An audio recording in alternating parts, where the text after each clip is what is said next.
Damai sejahtera dari Allah Bapa yang melampaui segala akal pikiran. Itulah yang memerintah di dalam hati saudara-saudara di dalam Kristus Yesus Tuhan kita. Amin. Shalom. Bapak, Ibu, saudara-saudara yang dikasihi Tuhan Yesus Kristus, pada minggu ini kita memasuki minggu Judika. Berikanlah keadilan kepadaku, ya Tuhan. Kita disapa firman Tuhan melalui Evangelium Lukas pasal yang ke-7 ayat 41 sampai dengan ayat yang ke-50. Dengan topik minggu kita, dosamu telah diampuni. Demikian pembacaan firman Tuhan Lukas 7 ayat 41 sampai 50. Ada dua orang yang berhutang kepada seorang pelepas uang. Yang seorang berhutang 500 dinar, yang lain 50. Karena mereka tidak sanggup membayarnya, maka ia menghapuskan hutang kedua orang itu. Siapakah di antara mereka yang akan terlebih mengasihi dia? Jawab Simon, aku kira dia yang paling banyak dihapuskan hutangnya. Kata Yesus kepadanya, betul pendapatmu itu. Dan sambil berpaling kepada perempuan itu, ia berkata kepada Simon, engkau lihat perempuan ini? Aku masuk ke rumahmu, namun engkau tidak memberikan aku air untuk membasuh kakiku. Tetapi dia membasahi kakiku dengan air mata dan menyakanya dengan rambutnya. Engkau tidak mencium aku, tetapi sejak aku masuk ia tidak henti-hentinya mencium kakiku. Engkau tidak meminyaki kakiku dengan minyak, tetapi dia meminyaki kakiku dengan minyak wangi. Sebab itu aku berkata kepadamu, dosanya yang banyak itu telah diampuni, sebab ia telah banyak berbuat kasih. Tetapi orang yang sedikit diampuni, sedikit juga ia berbuat kasih. Lalu ia berkata kepada perempuan itu, dosamu telah diampuni. Dan mereka yang duduk makan bersama dia berpikir dalam hati mereka, siapakah ia ini sehingga ia dapat mengampuni dosa? Tetapi Yesus berkata kepada perempuan itu, imanmu telah menyelamatkan engkau. Pergilah dengan selamat. Sampai di sana pembacaan firman Tuhan. Saudara-saudara yang dikasihi Tuhan, di dalam nats ini ada dua pribadi yang berjumpa dengan Yesus. Kedua orang itu karakter, sifat, perilaku mereka adalah perilaku yang berbeda-beda. Bahkan boleh kita katakan karakter yang saling bertentangan satu dengan yang lain. Yang pertama adalah Simon, seorang Farisi. Yang pasti bukan Simon Petrus, tetapi Simon, seorang Farisi. Simon ini yang seorang Farisi, gelarnya adalah seorang guru besar di agama Yahudi, pemimpin agama Yahudi. Tentu sebagai pemimpin agama Yahudi, dia dipandang sebagai orang yang cendekiawan. Dia terpandang sebagai orang yang terhormat.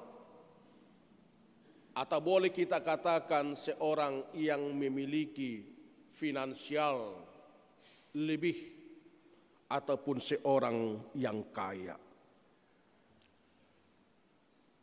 Dan yang kedua adalah seorang perempuan yang disebut dengan berdosa.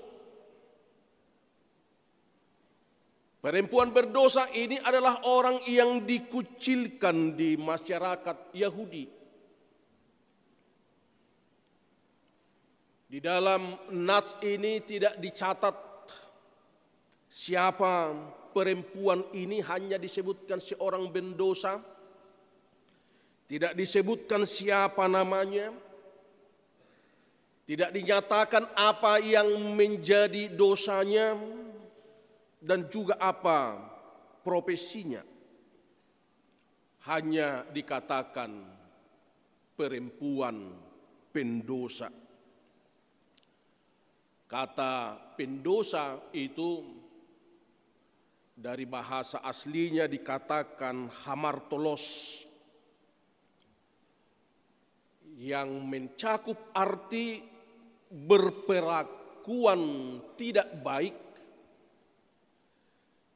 Tidak baik di dalam hal keberagamaan, di dalam ibadah, di dalam doa, spiritualitasnya. Tetapi hamartolos juga sering juga dihubungkan dengan perilaku yang amoral. Inilah orang yang kedua yang berjumpa dengan Yesus. Bagaimanakah sikap mereka berdua di dalam hal penyambutan ataupun merespon Yesus? Terlebih di dalam hal tata cara, adat yang dilakukan oleh orang-orang Yahudi ketika menyambut seseorang tamu. Bagaimana sikap mereka berdua ini menyambut Yesus yang notabene-nya melakukan kebiasaan adat menghormati seseorang yang datang sebagai tamu. Simon seorang Farisi, orang yang terhormat, yang tahu adat istiadat, yang tahu tata krama dan juga ajaran agama Yahudi. Namun ketika dia mengundang Yesus datang ke rumahnya, dia tidak melakukan tata cara tersebut. Dia tidak menghormati Yesus. Dia tidak melakukan apa yang pantas dia perbuat untuk seseorang yang dianggap sebagai tamu, apalagi kepada Tuhan Yesus. Dang di ulahun ibana akan atama khobartu tata kramai. Padahal dia adalah seorang Farisi yang tahu adat istiadat, yang tahu ajaran Yahudi. Berbeda dengan perempuan berdosa, meskipun kehadirannya di rumah Simon ini adalah orang tamu yang tidak diundang, karena dia menyelinap masuk ketika Yesus sudah datang ke rumah Simon. Meskipun kehadirannya tamu tidak diundang, namun sikapnya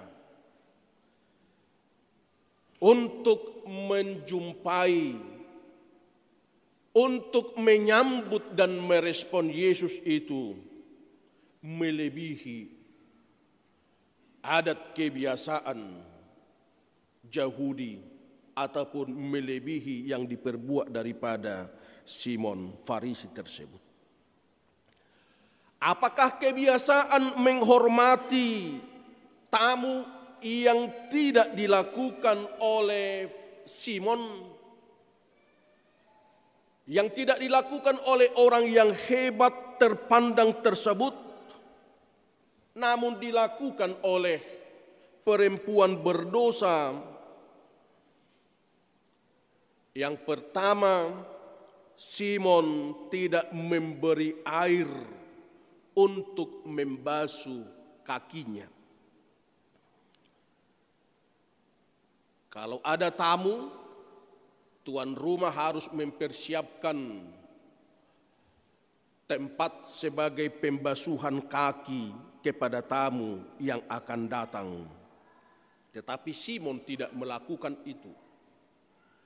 Tetapi perempuan berdosa itu justru dia membasahi kaki Yesus dengan cucuran air matanya. Dan dia menyakanya, mengalap dengan rambutnya. Itulah yang diperbuat oleh perempuan berdosa tersebut. Tentu karena dia sadar akan kesiapaannya, sadar akan dosanya. Yang kedua, Simon tidak mencium Yesus saat memasuki rumahnya. Tradisi penyambutan tamu Yahudi adalah dia harus mencium. Seperti kita orang Batak paling tidak salaman, orang NTT kalau datang tamu sebagai penghormatan dia disalam, dia hidungnya dengan hidung tamu itu harus bersentuhan. Di Yahudi dikatakan harus mencium. Apakah itu cipika? Tetapi yang pasti penyambutan tamu, menghormati tamu adalah dengan mengadakan penciuman. Tidak dilakukan oleh Simon, tetapi perempuan berdosa itu dikatakan mencium kaki Yesus dengan berlinang air mata. Tetapi itu juga adalah sebagai gambaran daripada kesadaran si perempuan itu tentang kesiapaannya dan sebagai merendahkan dirinya di hadapan Tuhan. Dan yang ketiga, Simon tidak meminyaki kepala Yesus yang sebenarnya itu harus dikerjakan untuk menyambut tamu, tetapi Simon tidak melakukannya. Tetapi perempuan berdosa itu memberikan yang terbaik dan mungkin itulah harta miliknya. Minyak wangi itulah yang menjadi kepunyaannya pada saat itu. Itulah yang dia lakukan kepada Yesus dengan meminyaki kaki Yesus. Dari perbedaan sikap antara kedua orang ini dapat kita lihat tentu ini masalah motivasi. Motivasi kedua orang ini berjumpa dengan Yesus adalah berbeda. Simon mengundang Yesus ke rumahnya, tentu itu adalah hal yang baik, tetapi tidak didorong oleh cinta kasih. tetapi hanya untuk menunjukkan reputasinya di hadapan orang banyak. Dan mungkin juga hanya menunjukkan reputasinya di hadapan Yesus, yang mau mengatakan ketika banyak orang-orang Yahudi bertentangan dengan ajaran Yesus, tetapi saya menerima engkau di rumahku hanya untuk menunjukkan reputasinya ataupun hanya untuk mencari popularitas. Holam mengalui hasangapun diri. Sementara perempuan itu, walaupun katakan tadi dia hanya sebagai tamu tak diundang di rumah Simon, motivasinya adalah motivasi yang memperlihatkan kasih yang besar kepada Yesus dan juga memperlihatkan pengampunan, memohon pengampunan dari Yesus. Itulah motivasi mereka tadi. Motivasi mencari popularitas dan motivasi menunjukkan kasih, kemuliaan bagi Tuhan, dan juga merendahkan hati, merendahkan diri di kaki Yesus. Dan Yesus tahu apa yang menjadi motivasi tersebut. Yesus tahu apa yang menjadi isi hati dan kerinduan mereka berdua. Satu, mencari popularitas, dan yang satu mencari pengampunan dari Tuhan. Maka Yesus berkata kepada perempuan, dosamu telah diampuni. Maka di dalam ayat 50 Tuhan katakan, imanmu telah menyelamatkan engkau, pergilah dengan selamat. Artinya karena Yesus melihat motivasi orang datang berjumpa dengan Yesus. Dan sesuai dengan motivasi itulah Yesus akan merespon juga kehadiran kita seperti perkataan kepada perempuan ini. Saudara yang dikasihi Tuhan, dari nats ini yang mau kita lihat beberapa hal. Dari satu sisi, sikap Simon itu boleh kita katakan sikap yang terpuji. Suka mengundang orang ke rumahnya, tetapi tidak tulus hati. Mengundang Yesus ke rumahnya itu baik, tetapi Simon anggap remeh terhadap Yesus. Kenapa anggap remeh? Tentu karena tidak lahir dari ketulusan hatinya. Bahkan boleh kita katakan dia mengundang Yesus ke rumahnya hanya untuk pamer popularitas, menunjukkan kehebatannya secara finansial, kekayaan, dan bahkan dengan sikap itu adalah sikap yang merendahkan Yesus karena tidak melakukan hal yang layak kepada Yesus. Yesus lihat hati Simon. Ada kerinduan berjumpa dengan Yesus, tetapi tidak dari hati. Tidak dengan sungguh-sungguh. Tentu ini adalah gambaran daripada banyak orang ingin bertemu, berjumpa Yesus, tetapi motivasinya tidak dengan sungguh-sungguh. Dangsian ias nirohana. Ada banyak orang ingin berjumpa dengan Yesus supaya kelihatannya dia orang yang religius. tanpa kita sadari, ada banyak orang berjumpa dengan Yesus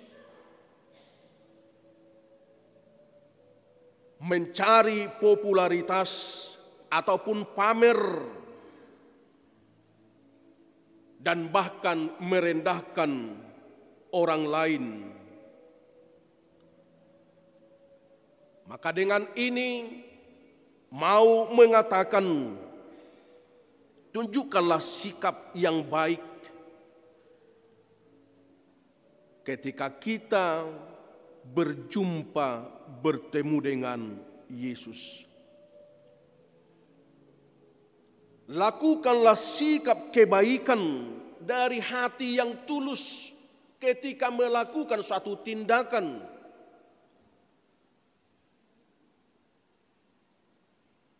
Tulus sebagai buah daripada iman. Jangan seperti orang Simon tadi di sini didorong oleh kesombongan, pujian diri, popularitas.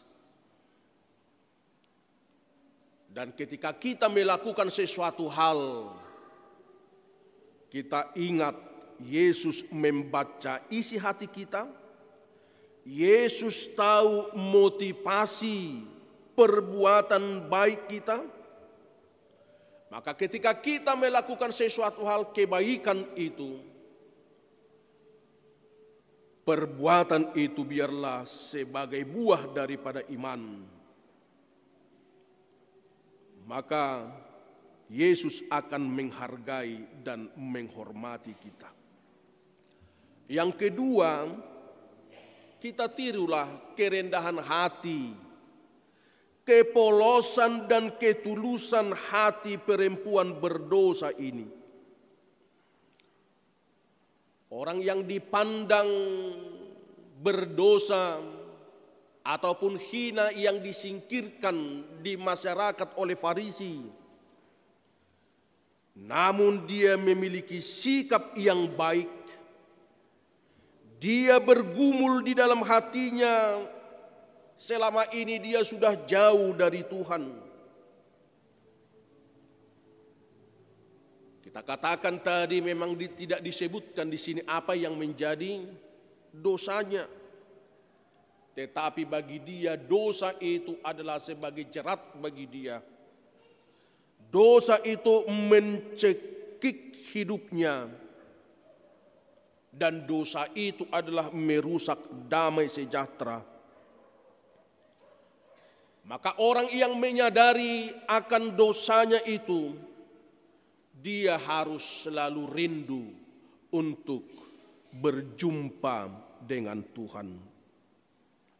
Sampai sekarang ini tidak sedikit orang merasa bahwa dia bukanlah orang yang berdosa.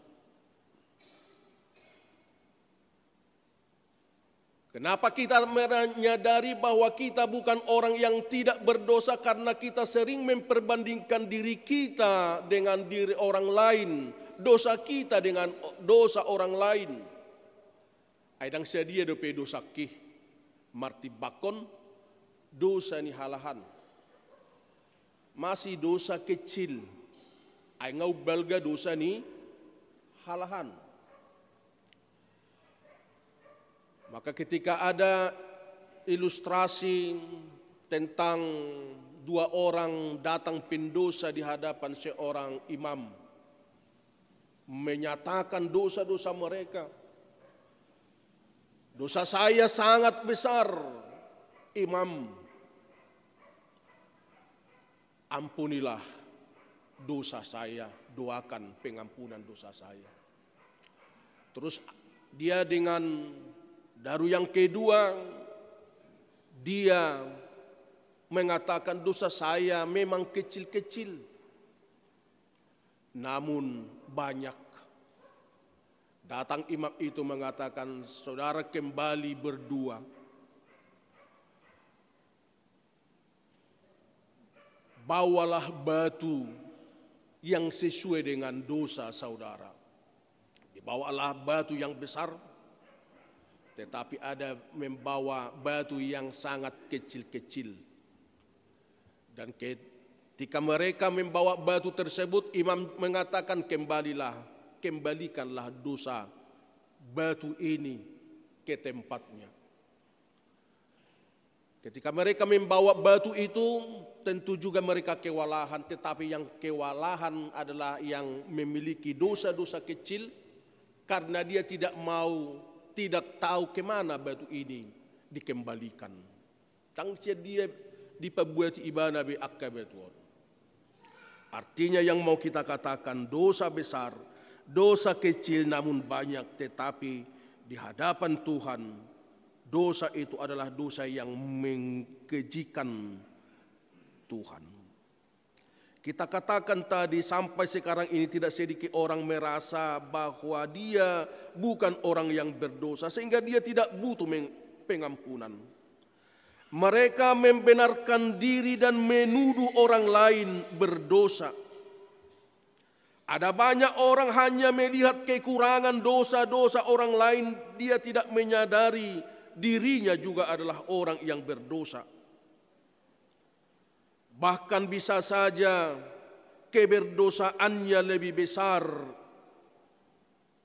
daripada dosa orang yang dituduhkan berdosa tersebut.